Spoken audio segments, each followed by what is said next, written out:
Je suis certain que ça fait des années qu'on vous parle du why, de la motivation, de la mission de votre entreprise, de sa cause, de son combat ou de la raison pour laquelle elle fait les choses.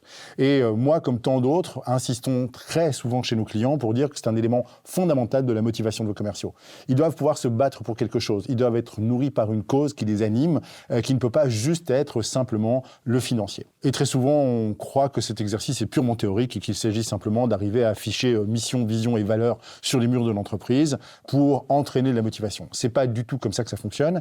Et je vais aujourd'hui essayer de vous donner envie d'accoucher de votre mission parce que je vais vous démontrer que si vous ne le faites pas, eh bien, malheureusement, vos commerciaux vont quand même s'en trouver une. Je m'explique. Je débarque un jour dans une formation où je dois former 24 technico-commerciaux dans une boîte assez connue qui fait des systèmes d'électromécanisation. Et lorsque je prends le premier en début de journée et je dis « Tiens, raconte-moi un peu qu'est-ce que tu fais dans la vie », c'est un exercice standard que je fais assez souvent, il me répond très simplement « Oh, moi, c'est très simple, mon job, c'est de fabriquer des chômeurs ». Je me suis évidemment totalement étonné. J'ai dit, mais comment ça, fabriquer des chômeurs, je ne comprends pas, c'est horrible. Et il me dit, oui, moi, mon métier consiste à mettre en place des systèmes d'électromécanisation. Ça veut dire que quand j'installe un robot qui va faire le travail à la place de certains ouvriers, eh bien, j'aurais mis 10, 20, 30 personnes au chômage. Donc, mon job, c'est bien fabriquer des chômeurs.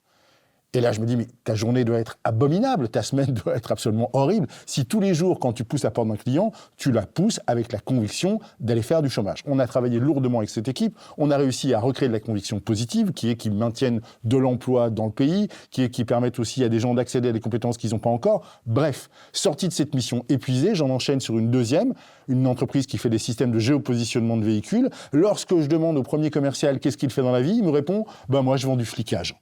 À cause de moi, les gens sont fliqués partout où ils vont. Vous voyez ce que je veux dire? En fait, à chaque fois, il y a une conviction qui va se créer. Si vous ne nourrissez pas la conviction positive de vos commerciaux et que vous ne leur apprenez pas à comprendre le bien qu'ils apportent au monde, comme notre cerveau a toujours besoin de trouver les causes, il a toujours besoin de comprendre pourquoi, eh bien ce pourquoi va se nourrir lui-même. Et il va se nourrir de la chose la plus triste et la plus virale au monde, tous les éléments négatifs. Ils vont pas se nourrir de votre papier peint avec mission, vision, valeur. Ils vont se nourrir des choses tristes et sordides qu'on se raconte à la machine à café ou au cendrier, des expériences négatives clients, des petits problèmes qu'on a au quotidien. Bien sûr, ils existent, mais notre biais de négativité les fait exister en proportion beaucoup trop grande par rapport à la réalité.